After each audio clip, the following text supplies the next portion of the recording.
नमस्कार। मैं उमारमन सेमवाल आज उपला टकनौर के प्रसिद्ध लोक मेले सेल्को के अवसर पर सांस्कृतिक इतिहास से संबंधित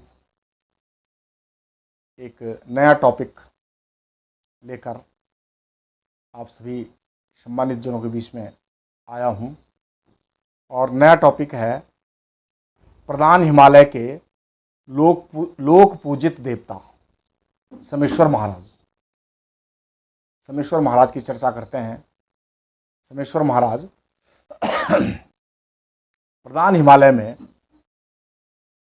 कुल्लू कश्मीर से लेकर, जितनी मेरे को जानकारी है, कुल्लू कश्मीर से लेकर हमारे टिहरी गढ़वाल में पट्टी भिलंग बासर के अंतर्गत गंगी गांव तक, और हो सकता है कि चमोली और पिथौरागढ़ की ऊंचाई वाले इलाकों में भी पूजा जाता हो, या इसका कुछ नाम और हो देवता का। लेकिन ये देवता पूरे प्रधान हिमालय में पूजा जाता है।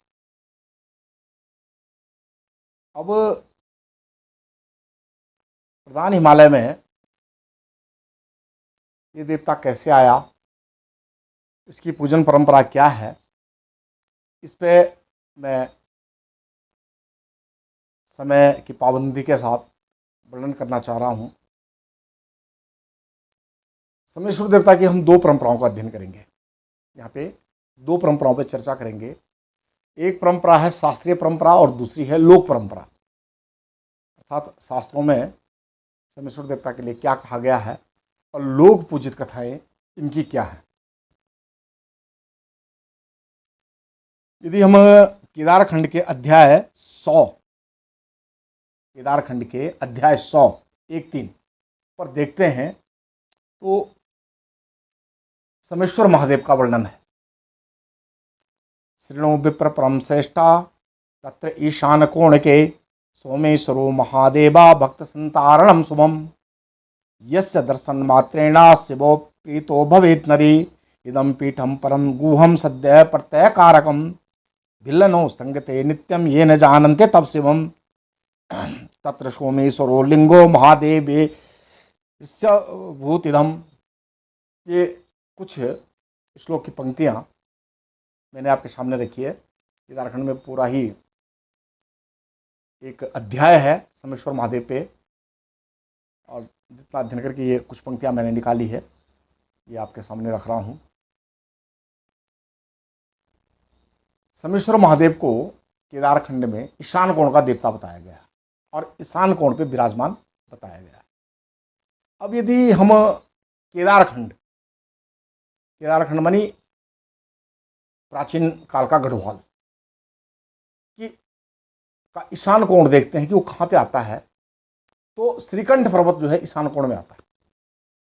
श्रीकंठ पर्वत ईशान कोण में आता है। और श्रीकंठ पर्वत का दर्शन जो समेश्वर देवता की मूल थातियां हैं, यानी उत्तरकाशी जिले के फतेह पर्वत में जखोल से लेकर और टिहरी गढ़वाल की भिलंग वासर पट्टी में स्थित गंगी तक इस पर्वत के दर्शन होते हैं। विभिन्न जगहों से होते हैं, और जहां जहां से इस पर्वत के दर्शन होते हैं या जहां जहां इस पर्वत की रेंज पड़ती है, वहां वहां समेश्वर महाराज लोक पूजित देवता है। तो ये तो रही केदारखंड की बात। अब आते हैं लोक कथाओं पे। लोक कथाओं में मैं जिक्र करना चाहूँगा डॉक्टर शिवानंद नौटियाल की पुस्तक उत्तराखंड की जनजातियाँ, और गोविंद चातक ने भी कुछ लोक कथाओं में समेश्वर महाराज का वर्णन किया है। अब लोक गाथाओं में जो शोधकर्ताओं ने लिखा है, जो मैंने अध्ययन की हुई है, मैं पहले उस पर चर्चा करता हूँ। लोक गाथाओं में वर्णन आता है कि प्रधान हिमालय के दो प्रमुख देवता थे, या आज भी हैं, समेश्वर महाराज और महासू महाराज। महासू महाराज बड़े भाई और समसु महाराज छोटे भाई। मासू और समसु नाम से प्राचीन काल में लोग इनको जानते थे। मतलब आज से 50 साल पहले, 50 साल 100 साल पहले की बात करें हम, तो स्वर नहीं लगता था। मासू और समसु, यही दो नाम थे। अब गाथाओं में जिक्र आता है कि मासू महाराज श्वेत वस्त्र धारण करने वाले देवता थे और समसु महाराज रक्त वर्ण यानी लाल वर्ण के वस्त्र धारण करते थे। आज भी उनकी डोलियों पे, मासू महाराज पे की डोली यदि आपने देखा होगा तो श्वेत कपड़े ही पहनाए जाते हैं और समसु महाराज पे लाल कपड़े ही पहनाए जाते हैं। इन दोनों भाइयों के बीच में आपस में राज का बंटवारा हुआ। राज का बंटवारा हुआ तो केदारकांठा से पश्चिम वाला भाग, केदारकांठा से पश्चिम वाला भाग मासू महाराज के हिस्से में गया और केदारकांठा से पूर्व वाला भाग सोमेश्वर महाराज के हिस्से आया। अब दोनों देवताओं के स्वभाव में भी कुछ अंतर था, ऐसा शोधकर्ताओं ने बताया। मासू महाराज सौम्य प्रवृत्ति के धीर गंभीर देवता हैं और समसु महाराज अत्यधिक तीक्ष्ण देवता हैं, उग्र स्वभाव के हैं और रक्तवर्ण धारण करते हैं। तो जब मासू महाराज से समसु महाराज अपने राज्य की ओर गए तो मासू महाराज ने समसु महाराज से वचन लिया कि भाई राज तुम बांट रहे हैं, लेकिन जो क्षेत्र तुम्हारे पास जा रहा है,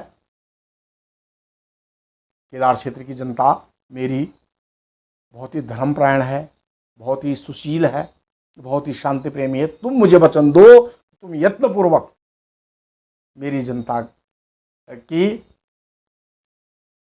सेवा करोगे, उन पे शासन करोगे, उनके सुख दुख में मदद करोगे, उनकी समस्याओं का समाधान करोगे। ये वचन मासू महाराज ने समसु महाराज से मांगा और समसु महाराज ने वो वचन दे दिया। और उस वचन के बाद सोमेश्वर महाराज जो है 21 गते आषाढ़ से उनकी यात्रा प्रारंभ होती है केदार क्षेत्र में, जो 20 गते पौष को अंतिम दिन एक लटकू त्योहार आता है बीच में, वो पूरी होती है। और जहां तक मेरी जानकारी है वो अंतिम में गंगी में ही समापन होता है उस यात्रा का। बिलंगबासर में जो गांव गंगी है, गंगी में ही समापन होता है। तो 6 महीने तक जो है सोमेश्वर महाराज अपनी यात्रा को, अपने यात्रा में अपनी जनता को मिलने जाते हैं, देखने जाते हैं, उनकी कुशल क्षेम पूछने जाते हैं, उनकी समस्याओं का निस्तारण करते हैं। और ऐसी यात्रा में जब वो पहली यात्रा उनकी हो रही थी तो जैसे ही उन्होंने केदारकांठा पार किया, पर्वत की ओर प्रवेश किया, तो कहते हैं कि किरमिच नामक एक दानव मिला और किरमिच ने उनको युद्ध के लिए ललकार दिया। तो सोमेश्वर महाराज तो कई विद्याएं जानते थे, उन्होंने आकाश की बिजली गिराई और किरमिच का सर काट दिया।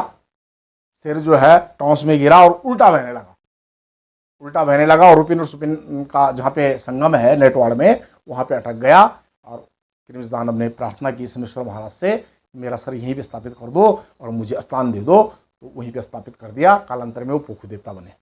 तो खैर कभी पोखु देवता पे अगर कहानी बनाएंगे या उनके बारे में जिक्र करेंगे तो फिर इस बात की चर्चा फिर कर ली जाएगी। ये हुआ और सोमेश्वर महादेव महाराज आगे बढ़ गए अपने राज की जनता के पास।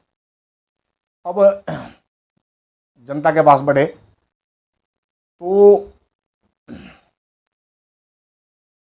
उनका राज्य जो है लगभग काफ़ी लंबा था। तो कहते हैं कि पहले वो 22 गांव जो खोद की यात्रा करते हैं पर्वत की, उधर उनका बहुत सारे गांव हैं। अभी मैं कुछ पंक्तियां सुनाऊंगा तो बताऊंगा। जो खोद में पर्वत में पूरे देवता हैं 22 गांव के, उधर की यात्रा हुई।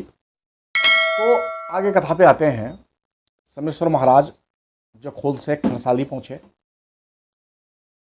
जमुना जी का जो शीतकालीन प्रवास है सैनी खरसाली, वहां से वो गंगा घाटी में आए। मेरे दादाजी तो ये बताते हैं कि पहले पाला की थात में आए टकनौर में, लेकिन गीतों में जागरों में जो है रैथल की थाती का पहला वर्णन है। रैथल की थाती पे आए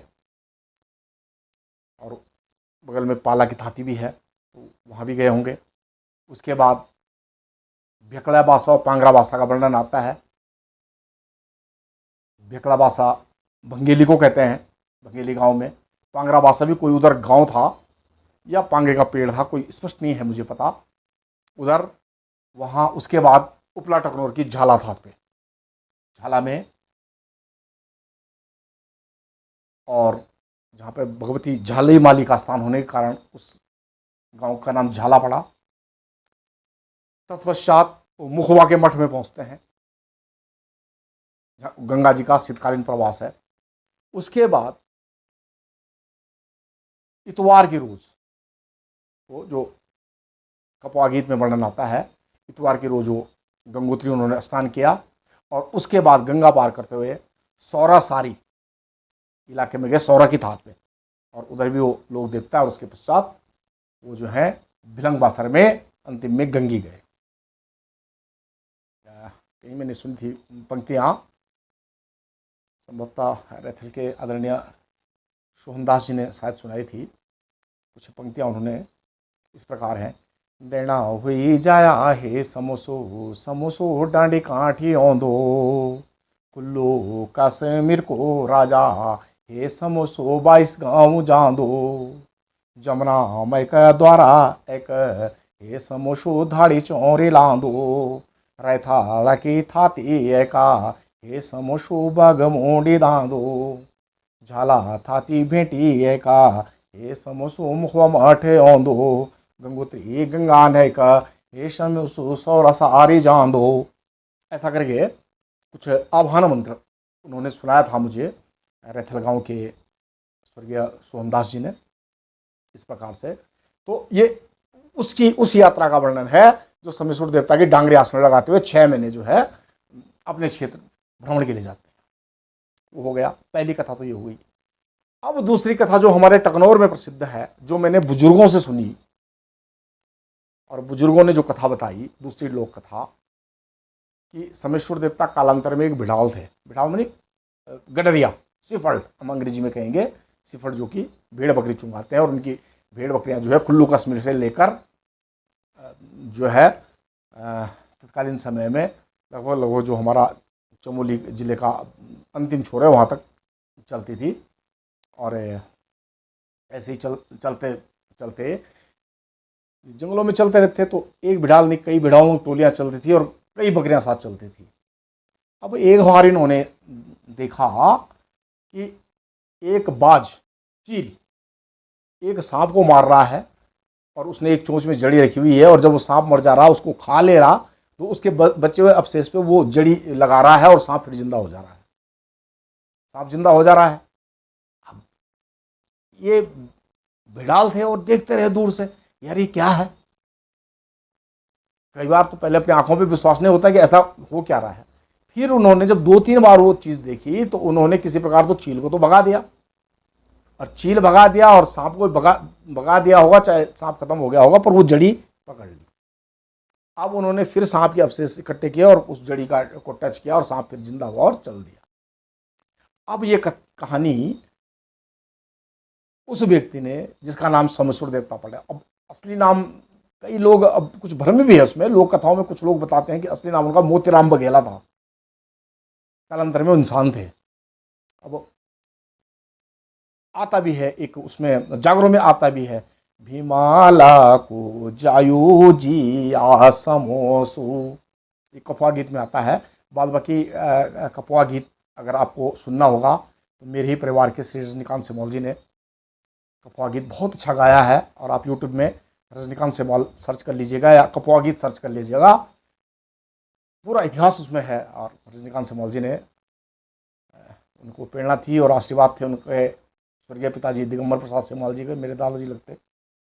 और रजनीकांत जी ने बहुत बढ़िया कपवा गीत सुना है, हम भी उसी को सुनते हैं। उन्होंने बादशाहों से संग्रह किया और उसको सुनाया, तो आप कपवा गीत को रजनीकांत सिमोल जी का नाम सर्च करके सुन सकते हैं। मैं सीधे आगे कथा पे चलता हूँ। तो सोमेश्वर देवता ने जब वो भीड़ देख लिए, वो वही वो बाज का और सांप का गेम देख दिया, तो उन्हें अपने साथी भेड़ाओं को कहा कि भाई मैं एक पूरी भेड़ खा के इसको जीवित कर सकता हूँ। अब जीवित करता हूँ तो उनकी शर्त लगी, उनका ये पागल हो गया, कैसी बात कर रहा है, पूरी जिंदा ब्रह्मा जी नहीं कर पाए, ये कौन है। तो शर्त ये लगी कि अगर वो व्यक्ति हार गया जो समेश्वर देवता बने, तो वो जड़ी उसको वही वो अपनी बकरियां सारी अन्य भेड़ालों को दे देगा, और यदि वो जीत गया तो सारे जो अन्य भेड़ाल है वो अपनी बकरियां उस व्यक्ति को दे देंगे जो बाद में समेश्वर देवता बना। ऐसा शर्त लग गई, तो बकरा कटा, पूरा सबने खाया, और बाद में वो हड्डियां इकट्ठी की, समेश्वर देवता बने व्यक्ति ने, जो बाद में समेश्वर देवता बना, और उसको टच किया और बकरा जो है उस जड़ी के छूते ही खड़ा हो गया। जागरों में संभवतः सुंदर प्रेमी का जागर है, मैंने एक दो लाइन सुनी थी, मुझे पूरी पूरी याद नहीं है, पहले शोध के दौरान तो मैंने काफ़ी सुना था स्थानीय लोगों से, लेकिन सुंदर प्रेमी के जागर में एक दो पंक्तियां सुनी मैंने। एक सांपान जड़ी ल्याई तै दुसारो जोंदो करे, जादूगिरी समीश्वरा तई जादू भीटी ल्याई, भेड़ालू के मरी बेडोल्या सभी जोंदे करे, जादूगिरी समीश्वरा तई जादू भीटी लाई। ऐसा है कुछ उजागर, मुझे ढंग से याद नहीं है, लेकिन दो तीन कड़ियां जो मुझे याद थी मैं आपके सामने रख रहा हूं। वो बकरा जिंदा हो गया।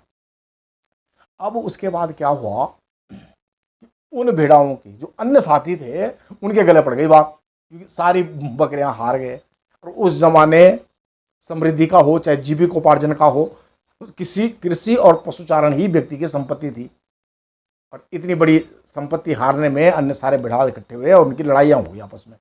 लड़ाई हुई तो वो अकेला पड़ गया, तब भी लड़ते मरते, कुछ शायद उधर घायल हुए कुछ इधर हुए। तो कहते हैं कि इस व्यक्ति ने जो समेश्वर देवता बना, उसने वो जड़ जो है मुंह में रख दी, मुंह में रखी और लड़ता रहा। तो सुना है कि जैसे राहु केतु कटे भगवान सुदर्शन चक्र से भगवान विष्णु के, वैसे ही वो व्यक्ति दो हिस्सों में कट गया। लेकिन कटा कहाँ से, बिल्कुल पेट से कट गया, ऊपर का हिस्सा और नीचे का हिस्सा अलग हो गया, लेकिन प्राण जो है दोनों में रहे, ऊपर वाले हिस्से में भी और नीचे वाले हिस्से में भी। कालांतर में वो ऊपर वाला जो हिस्सा था वो तो समेश्वर देवता बना, समोसो कहलाया, और जो नीचे वाला हिस्सा था, कमर से नीचे का हिस्सा, उसमें भी प्राण रहे और वो बैंकुबीर बना। बैंकुबीर, किसी किसी थाती पे जोड़े आसन लगते हैं, एक व्यक्ति आगे से लगाता है और एक पीछे से लगाता है। लेकिन समेश्वर देवता तो ब्राह्मणों पे, राजपूतों पे जो पुजारी हैं या जो स्थान के गांव के लोग हैं वो उसके पसवा होते हैं, लेकिन बैंकू के पसवा सिर्फ और सिर्फ उस देवता के बाजकी होंगे। वैसे अन्य पे देवता, बैंकू देवता आता नहीं है, सिर्फ बाजकियों पे आएगा, और उन्हीं का कुल देवता भी होता है। वो जो समेश्वर देवता के बाजकी हैं उनका ही कुल देवता बैंकू होता है। लेकिन इत्तेफाक अब पता भी नहीं चलता, कई पसवा लोगों से हमने पूछा कि ये जो समय खेल खेलते हैं उस समय बदल भी जाते हैं। कई जो पशुआर है समेश्वर देवता को, उन्होंने अनुभव बताया, समेश्वर देवता अक्सर नृत्य बोलते हैं, और अखाड़ी जगाली का जो काम होता है, घात उखाड़ना, हंकार उखाड़ना, फेंकना, कीलना, ये सब काम जो है बैंकू महाराज करते हैं। इस प्रकार से ये सुना जाता है कि ये जो है दोनों देवता कुछ काम एक करता है और कुछ काम दूसरा करता है। बड़े अनुभवी लोग भी पहचाना पाते हैं कि अभी समेश्वर देवता है पसवा पे या बैंकू है, बैंकू महाराज है। तो ये इनकी बिड़ाल वाली कथा है, बिड़ाल के रूप में देवता बना। अब बाद में क्या हुआ कि कहीं इनके लिंग स्थापित हो गया, और लिंग संभवतः जखोल में ही हुआ। जखोल या ढाटमीर में से कोई स्थान है, जखोल है। वैसे श्री लाखी सिंह राणा जी जो रैथल के थे, उन्होंने मुझे बताया कि जखोल में लिंग है, और वहाँ पे बेकल के पेड़ के नीचे समेश्वर देवता का लिंग हुआ। तो कालांतर में कोई गाय जाती होगी और उस लिंग के ऊपर दूध छोड़ देती। बाद में ग्वाले को पता चला तो ग्वाले ने जो है लकड़ी का प्रहार कर दिया। लकड़ी का प्रहार किया तो उसकी एक आंख फूट गई। एक आंख फूट गई तो एक आंख से काना हो गया, और एक ही आंख जो है समेश्वर देवता की मानी गई है। अब प्रश्न ये आता है कि समेश्वर देवता का सेल्को त्योहार से क्या संबंध है। अधिकांश आता है, यद्यपि हमारे उपला टकनौर में जो सेल्को होता है, खासकर हमारी मुखवा गांव में, तो रात का जो सेल्को होता है पहले दिन, जिसमें मसाले जलाई जाती है, तो पूर्णतः व्यापारिक मेला था। वहाँ पे कभी दोबारा बताऊंगा मैं दूसरी वीडियो में कि नागनी बाजार में ये अंतिम में जो उधर हिमाचल से, बुशहर से और इधर तिब्बत से या हमारे इधर गंगाड़ से जो व्यापारी इकट्ठे होते थे, उनका डिपार्चर डे यानी विदाई का दिन होता था, तो उसमें वो रात भर जो है मसाले जला के उत्सव मनाते थे। वो तो उस परंपरा का द्योतक है, वो एक दूसरी प्रक्रिया है। लेकिन इत्तेफाक ये है वो सेक की रात को मनाया जाता है, भादों की सेक रात को, ठीक। और डांगरी आसन लगता है संक्रांत की सुबह को मुखवा में। अन्य गांव में डांगरी आसन थोड़ा आगे पीछे भी लगता है, बहुत सारी जगह 21 गते आषाढ़ को ही लग जाता है। और उसका एकदम एक निश्चित तिथि तो नहीं है कि हर गांव में एक ही दिन लगे, अलग अलग भी लगता है। लेकिन डांगरी आसन जो है मूलतः समेश्वर देवता की यात्रा का प्रतीक है, जो मैंने पहली लोक कथा में कहा है। यानी आपके केदारकांठा के वार जो जनता रहती है यहाँ से और बिलंगवासर तक, गंगी तक की, तो ये माना जाता है कि जिस जिस थाती में जिस जिस दिन समेश्वर देवता पहुंचे वहाँ वहाँ डांगरी आसन की परंपरा है। उस तिथि को वहाँ वहाँ डांगरी आसन लगता है। अंत में मैं एक समेश्वर देवता का आह्वान मंत्र जरूर बताना चाहूँगा सम्मानित दर्शकों को कि कभी कभार समेश्वर देवता को बुलाने के लिए, यानी आह्वान के लिए, जब कभी डोली नहीं मुड़ती है या कभी पशुआ पे देवता बुला रहे हैं तो नहीं आया, तो फिर समेश्वर देवता का आह्वान मंत्र पढ़ा जाता है। मुझे तो मेरे स्वर्गीय दादाजी पुरुषोत्तम दत्त सेमवाल जी ने बताया था। उसके बाद ये पंक्तियाँ कुछ हमारे गांव के सम्मानित जो बुजुर्गबाज के थे, आज बेचारे स्वर्गवासी हैं, उन लोगों से मुझे काफ़ी मैटर मिला, है ना। बड़ा प्यार करते थे वो लोग हमें, बच्चे थे हम उनके सामने, तो जो चीज़ हम पूछते थे वो तुरंत बता देते। तो इस मौके पे मैं उनको भी याद करना चाहूँगा, स्वर्गीय रुद्रदास जी और स्वर्गीय मंगलदास जी। उन्होंने मुझे इस आह्वान मंत्र की कुछ कड़ियाँ बताई थी। उन्होंने मुझे कपवा गीत भी सुनाया था, वो भी मैंने कहीं नोट किया था। 3-4 बुजुर्गों को आता, अब तो शायद इस पीढ़ी में तो मुझे तो नहीं पता कि किसी को आता होगा, पर उन्होंने जो मुझे बताया था मैंने नोट भी किया है कहीं, मैं आपको सुना रहा हूँ। जब समेश्वर देवता का आह्वान करते हैं, ओम नागदोग जाग शागदोग जाग मही मातोग जाग ऊंची रैली जाग गहरी भुजैली जाग हरि को हरिद्वार जाग, हरि को हरिद्वार जाग बद्री केदार जाग बलाट की शक्ति जाग चमाऊ की चौरी जाग काल भैरव की थाती जाग डाला ढाटमीर जाग कुल्लू काश्मीर जाग 22 गई जखोल जाग सैनी करसाली जाग ऊंची रथल जाग ऊंची रथल जाग भेकड़िया वासा जाग पांगड़िया वासा जाग झाला की थात जाग मुखवा घूमट जाग गंगा को तट जाग जागरण तो जाग परमेश्वर छत्रधारी छत्रपति राजा रघुनाथ विमला का जय मोतीराम बघेला समेश्वर देवता महाराज। तो ये आह्वान मंत्र मैंने उन लोगों से सुना था, कहीं नोट करके भी रखा, ढंग से भी याद नहीं है, जितना भी याद है मैंने आपके सामने रखा। ये समेश्वर देवता की कथा थी। और समेश्वर देवता चूँकि हमारे उत्तरकाशी का जो ऊंचा क्षेत्र है, यानी जो फतेह पर्वत का क्षेत्र है, जो गीठ पट्टी का क्षेत्र है, जो टकनौर पट्टी का क्षेत्र है, और उसके बाद जो विलंगवासर का क्षेत्र है, वहाँ तक ये समेश्वर देवता प्रधान हिमालय में लोक पूजित हैं और युगों से हैं, और हर प्रकार से अपनी जनता की रक्षा करने में, उनकी समस्याओं का निस्तारण करने में सक्षम है। हम लोगों ने तो खैर बचपन से देखा, और मेरे संबंध मुखवा गाँव के लोग तो समेश्वर देवता की एक एक परंपरा जानते हैं। अंत में मैं आप लोगों से निवेदन जरूर करूँगा, यदि आपको मेरा चैनल अच्छा लगे तो चैनल को सब्सक्राइब जरूर कीजिएगा, वीडियो को लाइक जरूर कीजिएगा, अधिक से अधिक शेयर जरूर कीजिएगा, और अपने जो भी कमेंट है वो कमेंट बॉक्स में ज़रूर लिखिएगा। तो अंत में शेयर को मेले की हार्दिक शुभकामनाओं के साथ मैं अपनी वाणी को विराम देता हूँ। जय समेश्वर देवता, जय श्री गंगा जी, धन्यवाद।